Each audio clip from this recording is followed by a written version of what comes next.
back to another BookTubes with Nikki. Today I am talking endings. Some things I love, some things I cannot stand, and just kind of giving you an overview of endings in general, at least from the ones that I have encountered. So the first would be the explicit ending, or as I like to call it, the neat bow ending.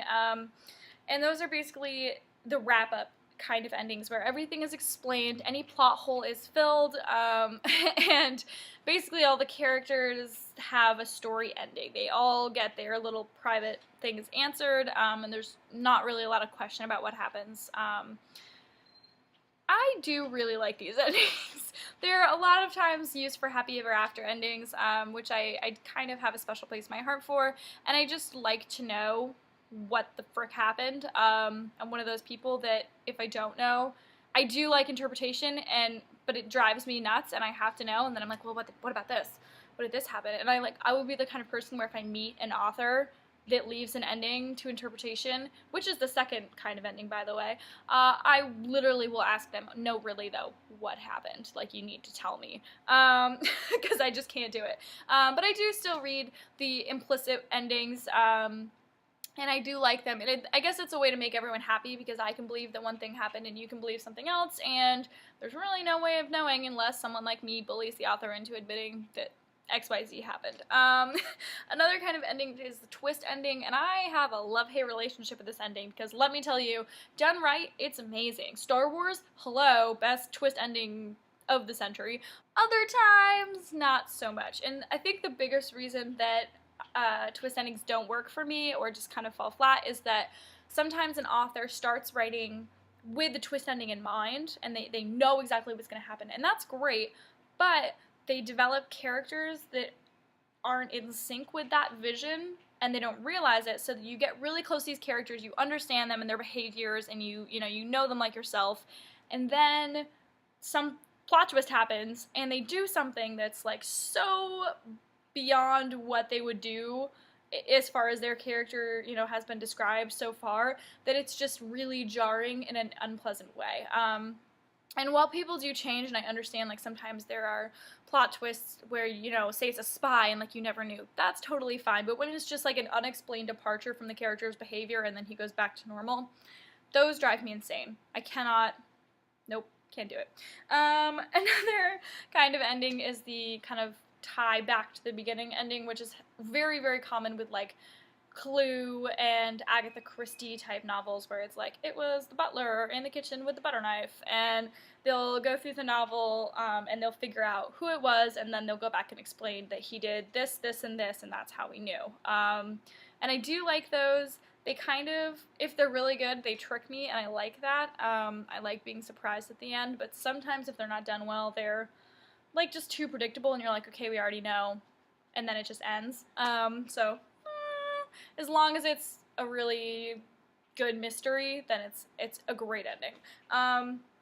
Another ending is not my favorite ending, and that is the Unresolved, and basically it's just that. It's that things are not answered in the end. There are still massive plot holes, like craters in the story. You don't know what happens with the characters. I just can't. I don't know what it is. And here's I think the biggest problem I have with it is that when you are writing a novel, things have to change. For it to be like a strong story, things need to change. And so for it to just be the same and like nothing is resolved, all the present problems in the beginning are just like still there, it's like, cool, so you've just told me about a small scene of something happening with no reason to it. Awesome, thank you for that. I appreciate it. So I hate those. And an example that's not a book, but, well, I guess it's kind of a book, but that drove me banana sandwich is I never read Where the Wild Things Are as a child, but apparently it's just like a 10-page playful happy book.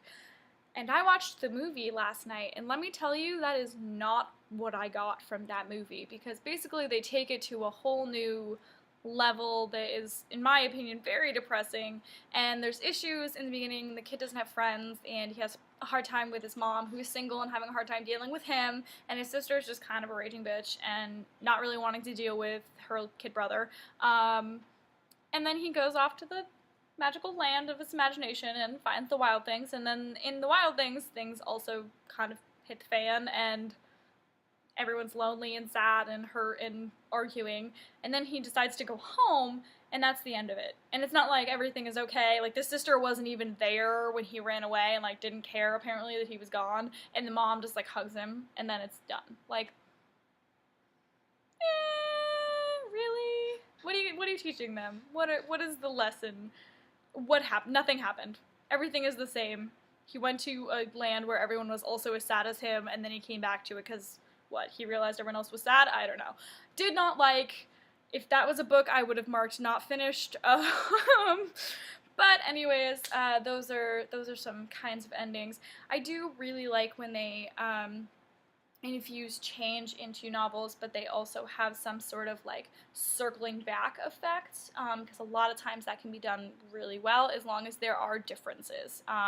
Usually they do that by doing a reflection of what happened, but things are different or the person is different, so the perspective of the reader is different, and that therein is the change, and it's better. Oh. Two convenient endings. Like I said, I do love happy endings. I like knowing the answers to everything, but I am a sort of happy ending lover. Those are, to me, the perfect ending, because things are most of the time answered, and then there's like a few things that are still threats or that are unknowns, usually, that just can't be fixed. Or sometimes it's loss. Like, you know, say the main character gets the girl or the guy in the end, but they lost a parent or a friend, or something happened where it's not all sunshine and rainbows. Everything isn't perfect, because frankly life isn't perfect and humans aren't perfect, so when you have just perfect cookie cutter endings that are just like so convenient, it's just unrealistic, and it kind of takes away from the reality to me of the reading, and then I'm like, oh, okay, well, can't relate to this anymore because that doesn't happen. So that's another super pet peeve of mine that I just don't love.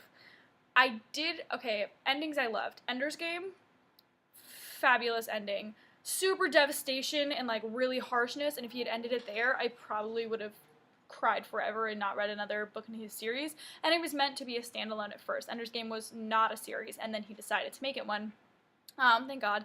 But then, so it could have been devastation and then ending, but then there's like the glimmer of hope and shininess, which I love. Like, that silver lining makes it okay. Another one, and I won't give spoilers because this is still a fairly new novel to come out, is the City of Heavenly Fire, which is the last novel in the Mortal Instruments series.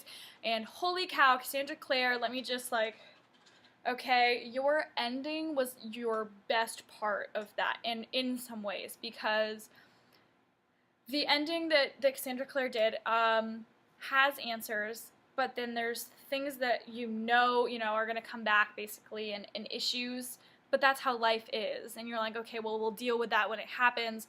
Right now things are peachy keen, but it's still not like too happy at the end. There's like good and bad, and it's just so realistic and so perfect, but it still made me feel super satisfied and happy with the ending, so that is a perfect ending as well. I did really like Opposition's ending, by Jennifer Armentrout. I said I had just finished that.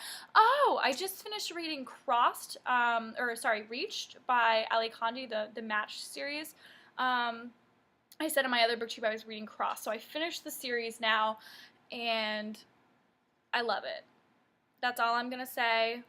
It has issues still, and it has, some sort of a happy ending, but then there's like this great unknown. I love it. I actually, I said it was similar to Anthem, and the way that Anthem ends still reminded me of that in a good way. So yeah, that's another one that's good if you're looking for good endings. Anyway, so those are the kinds of endings and pet peeves and stuff that I have. Let me know what you guys like, what you guys don't like, and yeah, just comment down below. And just a quick shout out, if you guys are artists, you should head over to the link down below with the fan art and submit your artwork for a different gender basis cover, and maybe we will buy it from you and consider you for freelancing with Curiosity Quills on a regular basis, and you'll get a Coral Paint Shop Pro 6. So you should do that. Alright guys, that concludes today's booktube. So have a great day, keep reading, find your escape, as we like to say at Curiosity Quills Press.